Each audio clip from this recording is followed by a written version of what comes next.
everybody. It was really funny. Oh yeah. Really cool. Okay, let's see. It looks like it's live. It is still loading. So she's smiling. That's right. Smiling. This is like old home week. I'm loving seeing my people. That's all it goes. I'm having a glass of wine with people. I haven't done that probably in months. Probably. I went for. Okay. What kind of cup do you have, Kathy? I'm just noticing your cup. Oh, I brought like 6 because I wasn't sure what the rules were. Can we see them, or is that not allowed? Yeah, periodically I think I'll just introduce them. I just have one very full glass with ice, so it'll last me. What are you drinking there, Elizabeth? It's just white wine. I don't have a lot of options, so obviously I needed to go over to Kathy's house because all I have is white wine. So no, I did not. I have a lot of liquor. Our house could between my son's business, which is folding newspaper into compost bin liners, and the amount of liquor in our house, it could go up like a tinderbox, man. So where did he get the newspaper from? Just he randomly? He gets donations from people, grandparents, other clients, things like that, and then they all get piled in our dining room, so our place looks like hoarders. It's awesome. But yay, we're building the next generation of entrepreneurs. Awesome. We are live. So super. Yes, and everybody knows my house is full of liquor. Everybody knows that your house looks like an episode of Hoarders now. We'll clarify and say it is for entrepreneurial purposes of your 17-year-old son, 16-year-old son? 16, yeah. 16. So welcome everybody to those watching today. I'm Stephanie Shapiro, COO of the Together We Stand Foundation. We are a foundation that was created to honor, thank, and support Canadian military families. Thanks for watching. We are on episode 14, which I can't believe. It's gone by really quickly, although most of it was spent filming in the bathroom during quarantine, trying to escape my children. So in that respect, I suppose it's been a long 6 months. I have with me today returning guest. Everybody should know her face by now, Sarah Razima Seaton, military family member. I also have with me Kathy Priestman, retired captain of the Canadian Armed Forces.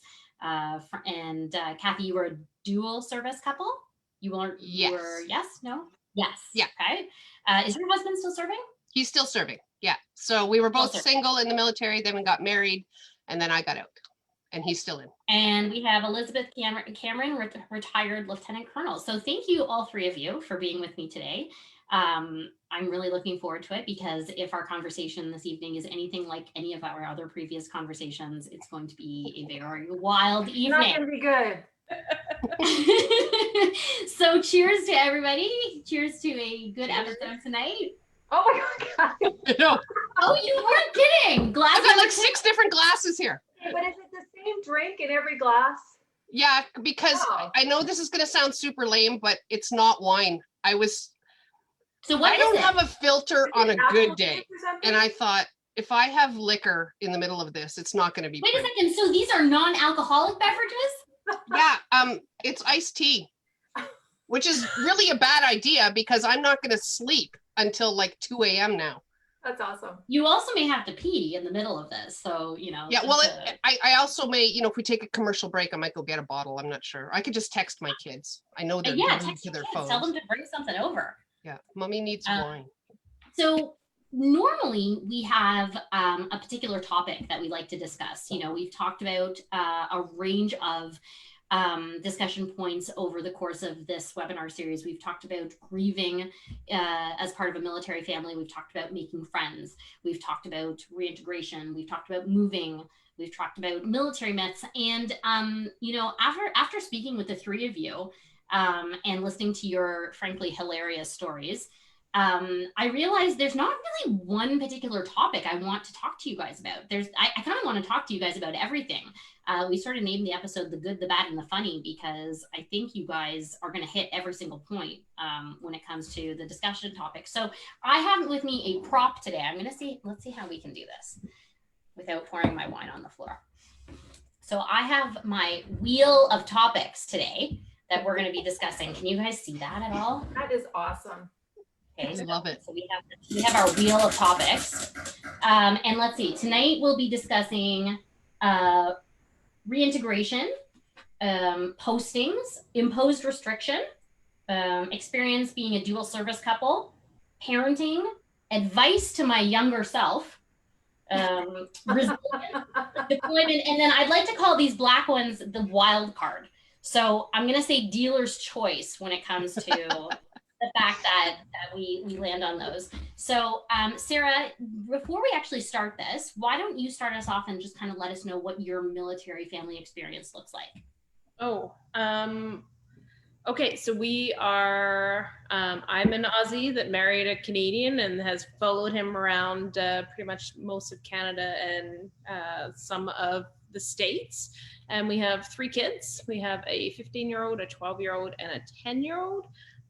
One of them is a Tri-Nations baby because she's American, Canadian, and Australian. And we are now posted at CFB Trenton. And your husband is Air Force, correct? Air Force. Okay. How many years has he been serving? 22?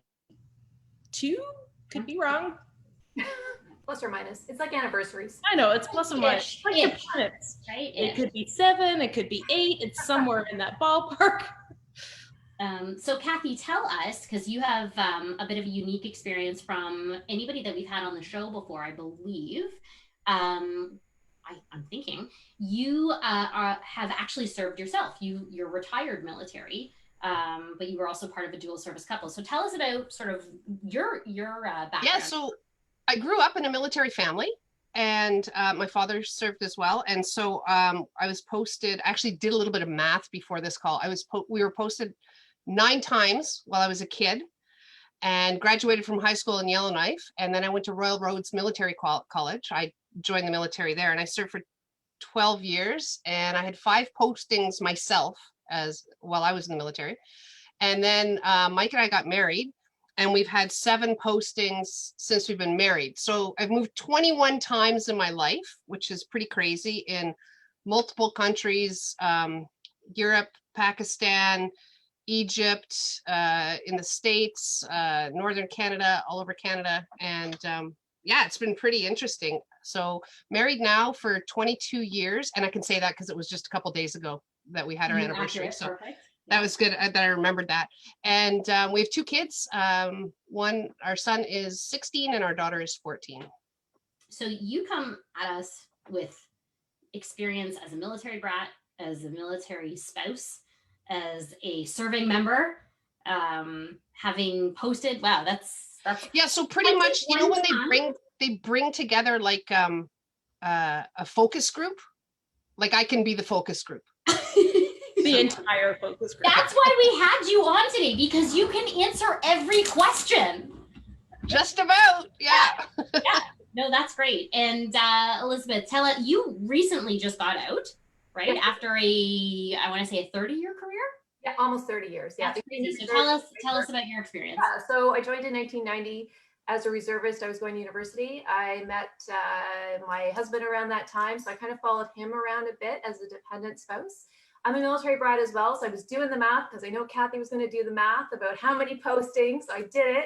So not as many. I lose. I think this is the way the theme is going to be for the. Oh no, I think you win. I was going to say, I think you win. You win. No, but Kathy's about the numbers, right? She'll be looking for who's hit the highest numbers. So anyway, so 14 postings. So 14 5 postings as a dependent daughter, 2 postings as a dependent spouse, and 7 postings as a serving member is kind of my math. So anyway, I have never spent the time doing that, but I did it today.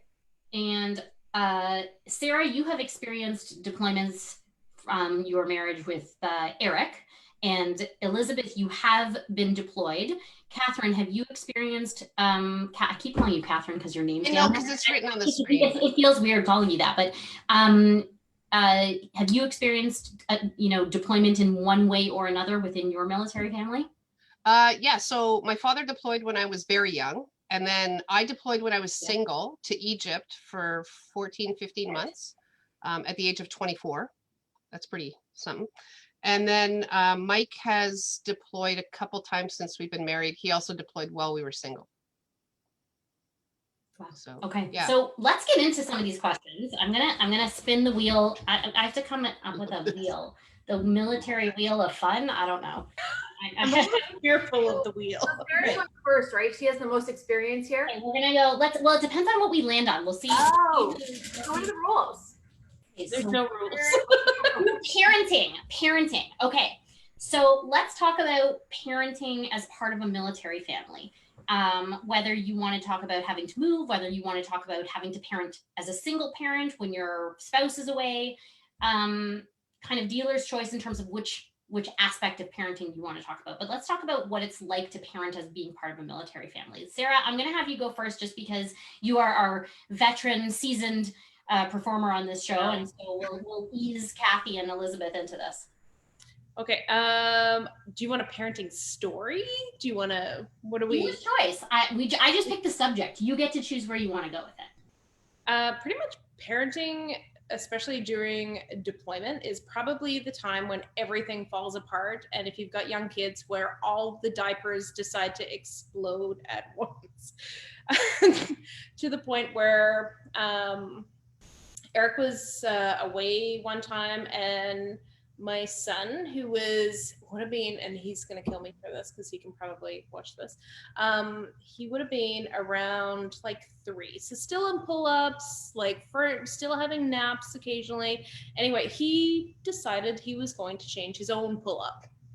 It did not go according to plan. He ended up stepping in it, and because he stepped on it, he decided to step on the carpet and then used his hands to try and get it off the carpet. And pretty much the entire room was brown. So anyway. You send Eric pictures? I always send Eric pictures. I'm like, this is what's happening. I'm sure he ignores them. But yeah, pretty much those sorts of things always happen. And especially when they're really, really young, it always involves some kind of explosive diaper situation, but nothing that a bottle of wine and a carpet cleaner and some more wine and maybe a slight, few tears and a bath can't solve. But that's awesome. Kathy, I want to come to you after. I have a specific question for you. Elizabeth, can you tell us about tell us about one of you have deployed personally. No, someone husband has, yeah. Your husband has. Yeah. So what stage in your life was your husband deployed? Oh, at the best time. So when we didn't have kids. Oh, amazing. So tell us what it's like to go through a deployment when you're home essentially. So like it wasn't a big deal for me because I grew up in a military family, so I knew what it meant to have my dad gone. My dad was infantry, so he was gone so much during my life. So and my mom was a single parent for a lot of my youth. So for me, it wasn't a big deal. Our big fights when he would come home was there was never any groceries in the house because I ate at the mess. I was a reservist. I'm not cooking. I'm not buying groceries. I think they thought I was a live-in at the mess because I was there so often and I took all my meals there. I remember him coming home one time and all there was a bag of cheesies. And he's like, "What did you eat?" I'm like, "I ate cheesies." Clearly. So anyways, it certainly wasn't, anything that really had a lot of struggles into it. The only story I have was we had a 1982 Mercury Lynx hatchback, and it was an awful car. Anyway, he was going away, he was deploying, and I think probably a couple days in, my passenger seat, the bolt broke and it just went flat back. Like I had no back seat on my car. So anyway, so he comes back. I didn't fix it. I know how to fix it. I just drove around with this flat back seat on the driver's side for however long he was gone. Anyway, you literally just had to. I did, yeah. So just really good posture, right? It's totally good for your abs. Really good, yeah. So I drove like that for a while. Anyway, he comes home and he was leaving again. So the way he fixed it was, do you know those seats are interchangeable, the passenger and the driver? So he just took the passenger seat out, put it in the driver's side, and I didn't have a passenger seat, and off he goes. So with no passenger seat.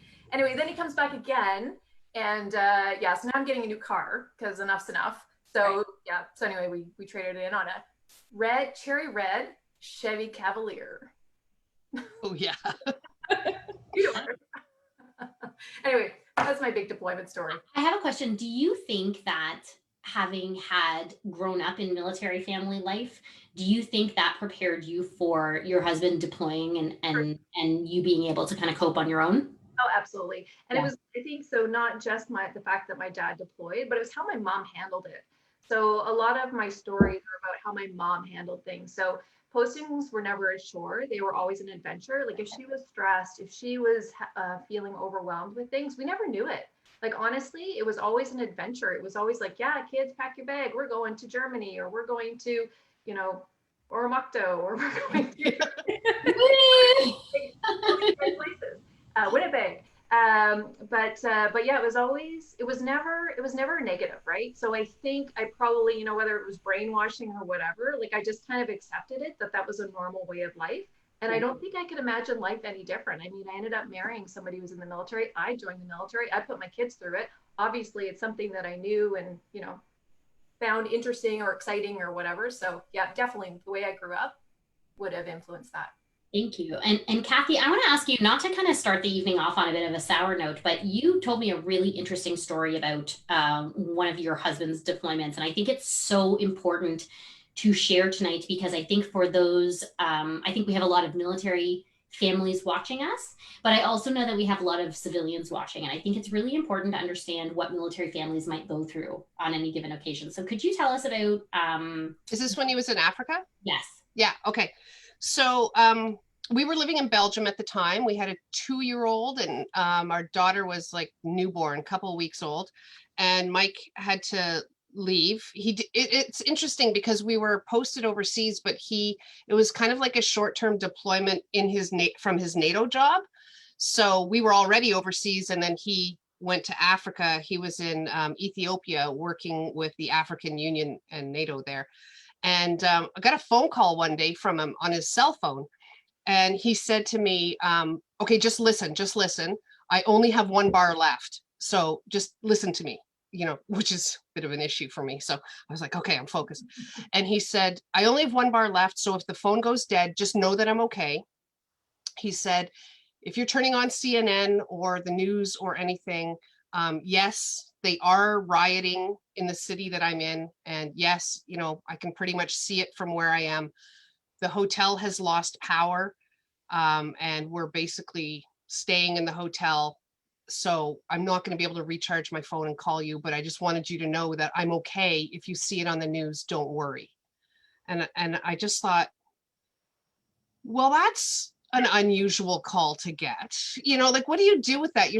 I've got a 2-year-old, I've got a newborn, and we're already in a foreign country, you know? So you just kind of wait. And I'm like, okay.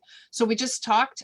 We didn't run his battery down because we thought, what if he needs it for later? You know, but I was like, thanks for the information. And promptly did not turn the television on because I just thought, I just don't need to see this, you know? So I don't know what I did with the kids, but something to keep me busy, that's for sure.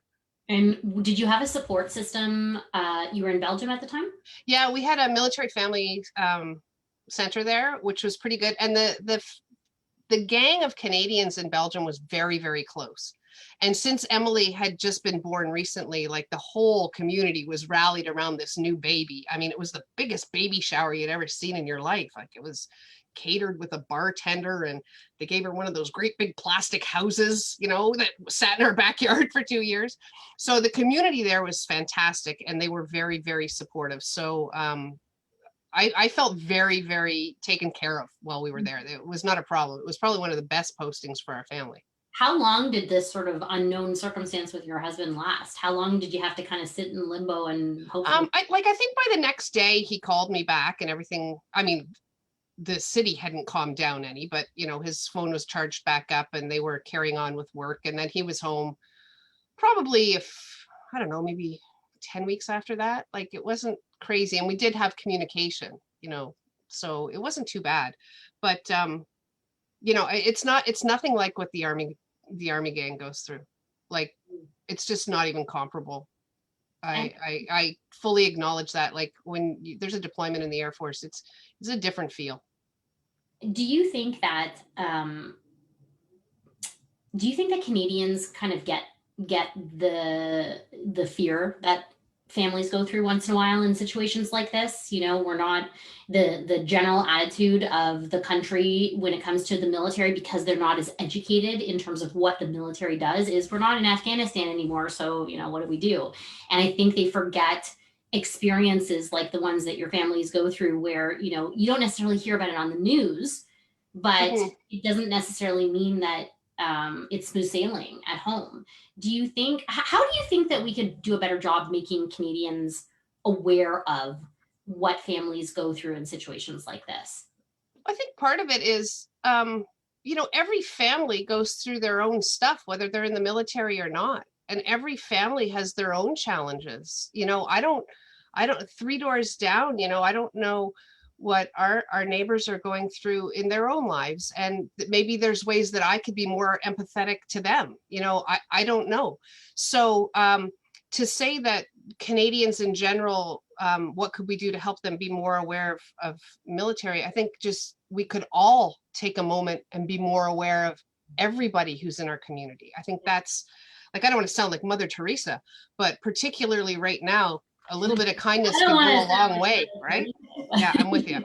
But regarding the military thing, I don't think it's an intentional, it's not that people intentionally ignore it. It's Yeah. just that they don't know. I don't know. And I remember when Mike deployed to in support of the Libya mission, he was flying to Italy, and I had to call my neighbor. I swear the wheels hadn't even touched down on his plane, and I had to call my neighbor and say, "Hey, you know the emergency plan that we had in place?" And she was like, "Yeah." I said, "We need to use it right now." She's like, "He just left." I said, "Yeah, well, Emily just jumped and smashed her head on the headboard and split her forehead open. So I had to take her to the children's hospital, and our neighbor had to come and watch our other kid." And she's like, "Oh, man, this is not like so fast it happened." And I'm like, yeah, I don't think it's that people intentionally don't know. I think honestly, we're a pretty resilient bunch too. Yeah. So I don't make a big deal out of stuff that we have to get through, Yeah. you know, and I probably, I mean, right now we're fine, but there are probably times when I could have asked for more help and I didn't. And I just fought through and, you know, fell into bed exhausted at 2 a.m, getting everything ready for the next day. When if I had called a friend and said, "Can you just help me fold this laundry?" Or "It's freaking garbage day again. Can somebody drag those cans to the curb?" You know, it's little things like that that make a huge difference. It doesn't, you know, it doesn't have to be a major gesture. Sometimes it's just acknowledging that, you know, you're carrying all the weight. I want to go to a different topic, but I want to actually come back to something that Elizabeth said to me, said to us on Friday's conversation when we were prepping for this. You know, you said something about just being resilient and sort of not making a big deal. And Elizabeth, you said something that really stuck out to me. It was, military families have an amazing ability to make not normal situations just seem normal, and just kind of move on with your life and deal with whatever circumstance you're dealing with, and keep going. And I think that is really so telling of what military families stand for. I appreciate you saying that. So let's go back to our, what did we call this? The military, what did we call this, Sarah? The military wheel of fun. So we're gonna go to, ooh, okay. Let's go back to Sarah. And our topic is, and in this case, Sarah, I'm going to ask you as a military spouse or military mother, advice to my younger self. Ooh, advice to my younger self. Okay, so when I first met my husband, I thought he was a fighter pilot. If he's watching this, Oh, they all say that. I know. Well, he didn't even say that. That's how he hooked you. My only experience with the military, because I grew up in a city and we, you know, there's a base, but it's right on the outskirts, but I had no idea about what military life was like. And then I met, you know, this man in Australia, and next thing you know, I'm moving up to Canada, which is the coldest place on earth, especially Winnipeg. Sorry to all the Winnipeg people, but I think advice to my younger self is I probably would educate myself a little bit more on that there is a lot of moving that goes on within the military, and there's a lot of change. But on the flip side of that, there's a lot of really cool parts about it too, is because you move and you meet all of these cool people and you end up with all of these friends that are family all across the globe. It's actually really, really neat. So that would be my advice, is be a little bit more educated before I go moving. Figure out what you're getting yourself into. Yeah. And, know that there's more than one plane in the Air Force. In the meantime, we're getting shouts out and hellos from Petawawa, from Sudbury, from Kirkfield, from Edmonton, and from Toronto. So hello to everybody watching. Hello. Elizabeth, let's go to you. Tell us, what's some advice that you might give yourself as part of a military family? And part of a military family could be as a military brat, as a spouse, as a serving member, however you choose to play it. So can I just as general, like as a mom, or I think it's just don't worry so much. And sometimes I need to tell myself that now, right? So it's that advice that you give to others that you should be listening to. Because I'm always trying to figure out what's the end solution. So if a posting comes up, it's like, okay, what does that mean? Who's going to do what? Can they still play hockey? Where are we going to live? Like, I have to think things through, as opposed to just kind of enjoying the moment and being like going for the ride. Kathy, you were talking about what your son said about you guys for your anniversary. My anniversary is coming up. So I asked my son, so what would you say about your parents in terms of, kind of what their relationship's like? And he said that. He said, you guys are always thinking about what's next. Like, where are you moving to? Where are you going to move? Where are you going to buy a house? What are you going to do? Because you never enjoy the moment. And I thought, wow, that's like, see, he's 17, right? And he's pointing that out. So I think, and I still obviously need to take that on board. Obviously I haven't, but just relax. It'll work out. It has. Every posting, there's been good and bad. There's been some really crappy moments in the postings. There's been awesome moments in the postings. But I need to think it through, because I need to be prepared. Right. And so I get myself caught up in that hamster wheel. I think part of that too, though, Elizabeth, is we're both logistics, right? Our logistics background, it trains you and prepares you for multiple scenarios. What if we're deployed and the toilet paper stock is running low? What is your alternate plan for that? Every time you do anything logistically, I never have one plan ever for anything. You always have multiple solutions and multiple avenues. And I think that's part of the thing with the posting. So what advice would you give to your younger self, Kathy? So I'm glad I went last, because it gave me some time to think about it. If I could give advice to my younger self, it would be to establish an identity outside of the uniform. Because I found retiring after 12 years, I mean, I was like, I don't know, 28, 29, but I found retiring very, very difficult emotionally. And I had something to go to. 3 weeks later, I was into something else. It was planned, but I lost who I was. I identified so strongly with my role in the military and the uniform and what I was doing there that I didn't know how to describe or define myself when I got out. And no offense to my awesome husband, but I certainly didn't want to just be a wife. And I needed more. And I didn't know who I was. And it took a long time for me to clarify that. I don't mean just professionally, but I mean like personally. So I would say define who you are without the uniform. I like that. Yeah. I like that a lot. And we have shout outs from Cambridge, from Bathurst, New Brunswick, and Victoria. So hi to everybody joining us. Let's go back to I'm going to keep calling it something different, our military family wheel of mystery. We landed on that. Big one, respin. Is it weighted? It's not weighted. Okay, dual service. Sarah, I'm sorry, this one kind of excludes you a little bit. I'm out. I do like the idea of talking about this, because we haven't actually talked about this before. Kathy, let's go to you first this time. What was it like being a dual service couple? First of all, did you had children while you were still serving? No, I was already out. You were already up. So what was it like being a dual service couple in terms of potentially having to worry about one another's career taking you on different paths, and Well, walk us yeah. through that? What So that for a little bit there, it wasn't good because we were exactly the same classification, the same year out of military college, and had almost the same courses under our belt. So we were competing directly for jobs. And there were times when one of us would get it and the other would be like shortlisted as the backup type thing. Like it was tough because I wanted it for him, but I wanted it more for me, you know? So it got a little bit difficult that way. But I think we did okay.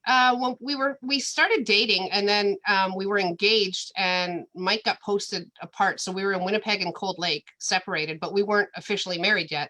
So the service, wished us well, but there was no reason to get us back together. And so we had our church wedding planned like a year and a half out, being the logistics people we are. And then it turned out that he was back in town in Winnipeg for work exactly 1 year before our church wedding was planned. So we went to the park with two friends and Tim, the bookstore owner, who happened to have a marriage license certificate thing. And we got married in the park on exactly the day that a year before that our next wedding was booked. So Wow. our wedding in the church was actually our first anniversary. And only some people knew that. So now when we celebrate our anniversary, this year was 21/22, Cool. So that's yeah. very Yeah, so and then after that we managed to get posted back together. But I do have a funny story about both of us being in the military at the same time. There was a big ice storm in Ontario and Quebec. I think it was like 97-ish. And I deployed with a team to go to the Montreal airport to help offload all of the emergency aid that was coming into the area. And Mike stayed in Winnipeg and he was loading the aircraft. So he was loading the aircraft and I was offloading the aircraft that was coming. And at one point, one of the guys in our team said, "Oh, ma'am, I think you need to come here. There's a message here for you." And on the side of this massive tri-wall cardboard box in the back of the Herc was a big note in Sharpie marker on the side. "Kathy, I paid the visa bill, Mike." And it just slid off the airplane and they were like, "You need to know this." that's hilarious. So yeah, it was good. It's a great story. And Elizabeth, tell us about your experience being a dual service couple. How long is your husband retired before you, right? Yeah, so we met in 1990, and then I was a reservist, and then I went into the Reg Force in 97, and he got out in 99. So we only had a couple of years where we were a dual service couple from that perspective. We spent it posted in two different locations. He was posted to Winnipeg, and I was posted to Portage la Prairie, which wasn't a huge deal, but I did the commute for a little while, and I did IR for a little while. But again, because we didn't have kids, right? So, he kind of did his thing, I did my thing, and eventually our paths would cross and, we'd have dinner together or whatever. And then we were back doing our own thing. So it was really, I don't know, again, it wasn't necessarily a struggle, but I didn't have children to worry about. We had a dog. So, I mean, sometimes we had worry about the dog, but other than that, it was a fairly short duration as well. So I want to talk about IR for a minute because it is on my wheel, but I want to go to this right now. I know that you have been on IR a couple of times in your career. So, briefly in Portage, and then I did my last, a year in Ottawa on IR. Yeah. Tell us about what being on IR is like, with you being away and having a family, and what that looks like, and what impact that might have on your family. Yeah, so it's tough. So, the kids get used to having you around. Obviously, my husband has a job where he's gone a lot. So he's not in the military, but he travels all the time. So he's gone 16 days a month. So they're used to having me around, single parenting for a good part of the month. So when I went to Ottawa on IR, it was tough for everybody to adjust to it. I think the biggest impact was on my daughter. So she was 15 at the time, and she's typical 15-year-old doing her own thing. She has friends and things like that. But what I was finding is it was getting more and more difficult on her. And so I would come home on a Friday, and I couldn't leave the office early because I was working in an organization where you don't leave early. So I would get home for like 10 or 11 o'clock at night. I was exhausted. I'm up early every day, 6 o'clock. Anyway, I get home. and I just want to go to bed. And I climb into bed, and next thing you know, there's this 15-year-old who's climbed into bed with me, and hanging on to me for dear life because we haven't talked, and she's got so much she wants to say, but she just needs me to be close for a little while. So it was hard, right? So anyway, so we did that. We get through it, and again, my kids are great; they're awesome. I think about my husband, like he didn't even question it when. So I went for a good job. That's why I left. And he was like, "Yep, good. We got you. You go. You do your thing, and we'll be here when you come home." So, the fact that they just do that without even thinking twice.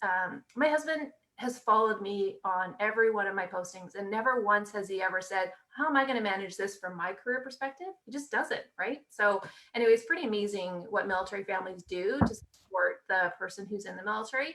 Just don't even think twice about it. Didn't give me a hard time, didn't say, oh, what does this mean? What am I going to do? That means I am alone with it was nothing. It was just like, yeah, we got you. You go, we got your back.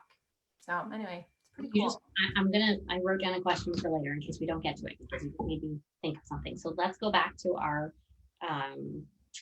wheel of military madness.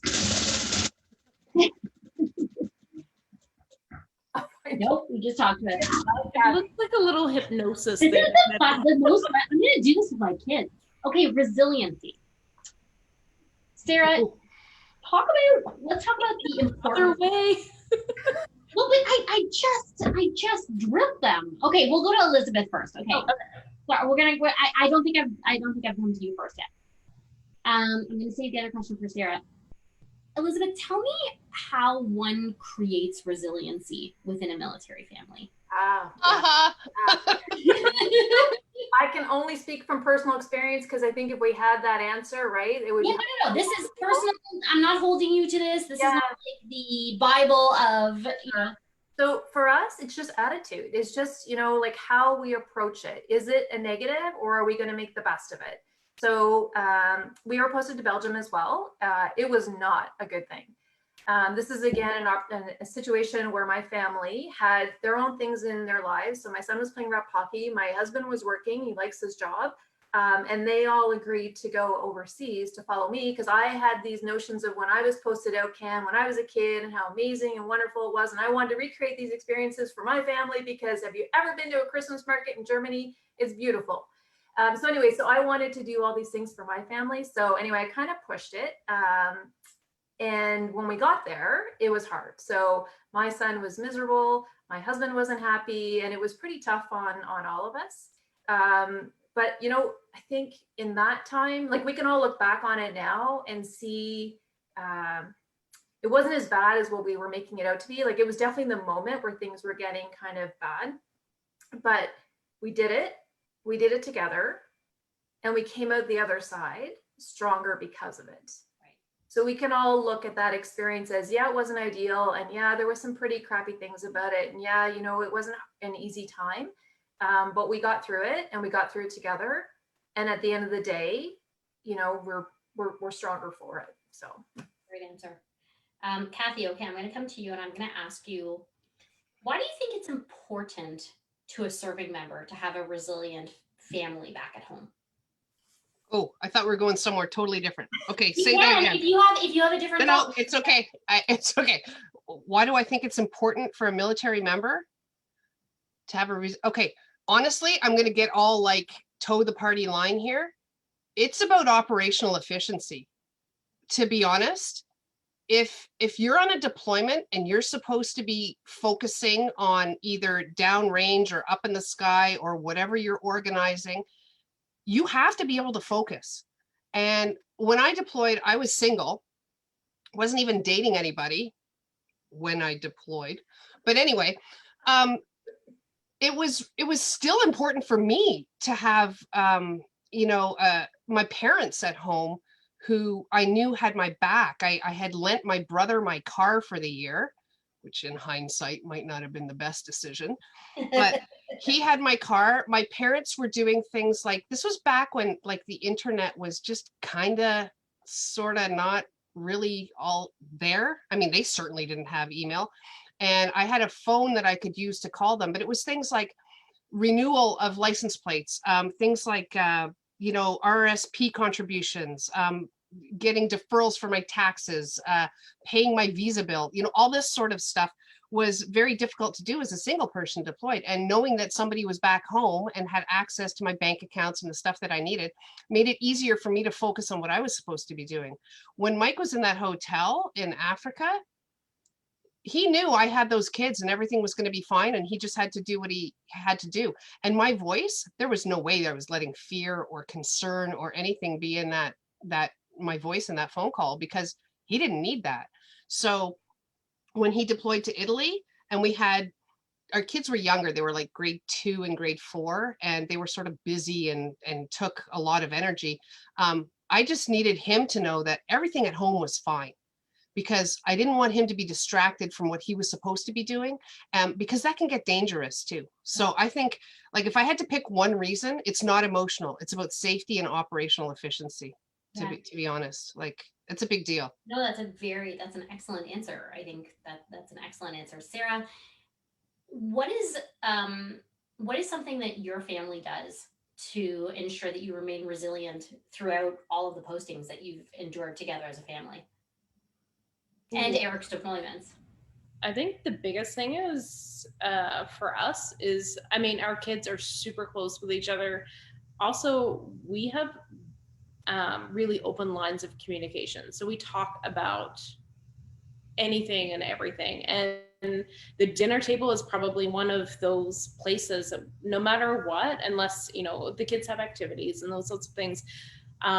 But as much as possible, we always have dinner together. So whether that is, oh my goodness, dad's deployed, everything's gone, to hell, we're eating cake for dinner, we still sit down together and eat the cake with a side of ice cream. But you do it because you open up we ask our kids what has happened in their lives and their days, and that way what's going on with them, and you can help them through those things, because it's not all sunshine and rainbows. Some things are really hard, but also some things are really great, and then some things are really funny. And but you do it as a family, and if you kind of stick together and you talk about things, you find out more about your kids than you'll ever know, and sometimes you don't want to know, but you find them out. Good, guys. Okay, I can't believe it, but we're like at the end already. It's already 8:45. But I do feel like before we go, there is a pregnancy story. Oh or my a God. labor and delivery story that we need to hear about. Was this while you were living in Belgium, and was your husband deployed, or was he present for the birth? Oh, he was there. He was there. So tell us about what it was like being posted to Belgium and going into labor. Okay, so Emily was quite large. So they induced me on my due date. It was planned. She was, I don't know, I don't even remember, like 10 something anyway, and maybe high 9s, whatever. But they don't have necessarily babies that big regularly in Belgium. So the doctor was kind of like, okay, we're going to, on the due date, we're going to get this rolling. It happened to be the one day it snowed, which was great because the roads were terrible too. But so I'm in there, and epidural, because I was like, no, I've done this once before. Yeah. So I'm like, epidural, that's great. And Mike and I are in the room, and we're just kind of hanging out, and we're just waiting, and, just waiting for things to progress. And I'm like, up in the stirrups. Yeah. Just we're chatting. And I look over, and there's a dude in the window. What? And he's repairing the outside of the window. And I say to Mike, do you think he can see in? And to be honest, I don't really care. Like, by that point, I'm like, just get it out, Right. And plus I'm working in my second language, which there is a point on the pain threshold where you lose your ability to be bilingual. Anyway, I look over, and this dude's fixing the window, and I'm like, do you think he can see? And Mike goes, I don't know, wave to him. So I wave. I'm thinking there's no way he waves back. And he's like, bon chance. And I'm like, super. This is great. Oh, that's awesome. Anyway, so this guy is there. Anyway, we progress, blah, blah, blah. Baby arrives. Epidural doesn't work because the machine that they pushed the juice in or something, it wasn't working. So Mike's like, okay, he goes to get the nurse because I'm basically chewing on the mattress. And he's like, I don't think this isn't like last time. And they're like, oh, sorry, it's not working, but the window is closed. And then we can't, I'm like, what do you mean the window is closed? This is, no, we have been working on this for 3 months. What do you mean the window's closed? This kid is huge and I know it. Anyway, long story short, quite atrocious. She arrives and they're like, would you like to hold the baby? I'm like, no. I'm very angry at the baby. Give her to her father. And they're freaking out because I'm not bonding with my child. I'm like, look, we're going to bond. Her father's completely competent. Give her to him. I just need a minute. And just to make sure everything was okay physically with me, which, because it had been quite an arduous delivery, they give me this drug to keep me in labor, to help me contract more, which I don't recommend on any given occasion. Now I want to hold the baby even less. And then they put this sandbag on top of my stomach. And I'm like crying to Mike. I'm like, it's not even an organic grain. I think it's actually a bag of dirt, And he's like, do you want the baby? I'm like, no, we've established I don't want the baby. Anyway, guy in the window's fine. Baby's fine. Bag of dirt's fine. All in all, it wraps up. We get to the room and I'm starving. Like I could just eat anything. And my first meal arrives and it is a wheel of camembert cheese and a beer.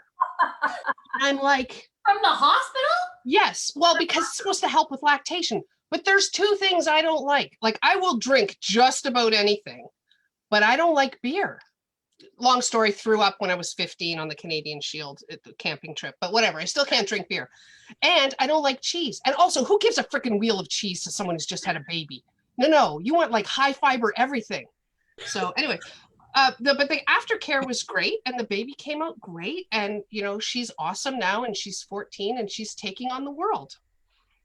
And I have a new appreciation for window repairmen. So to wrap up, the moral is don't give birth in Belgium? Oh, no, it was a good go. I think, it could suck anywhere.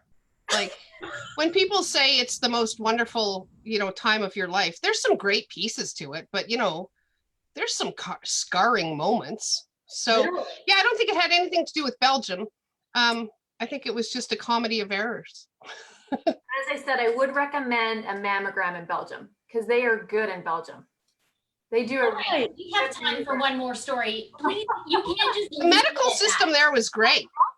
It's awesome. Why?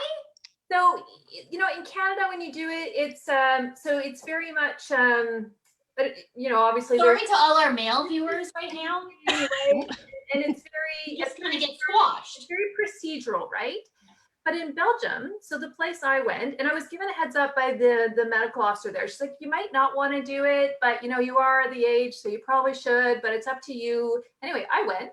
And so you go in and it's actually, I don't know, it's like, it's very relaxing. And you go into one room and there's a lady and you strip down, like there's no gown. Like why would you have a gown covering? Like there's no reason to cover anything. Oh yeah, there's no modesty. I just want to backtrack for a second. Did you just say your mammogram was relaxing? It is. Hey. It's not medical. It's just so you're naked from the top up. The girl does the pressing in the machine.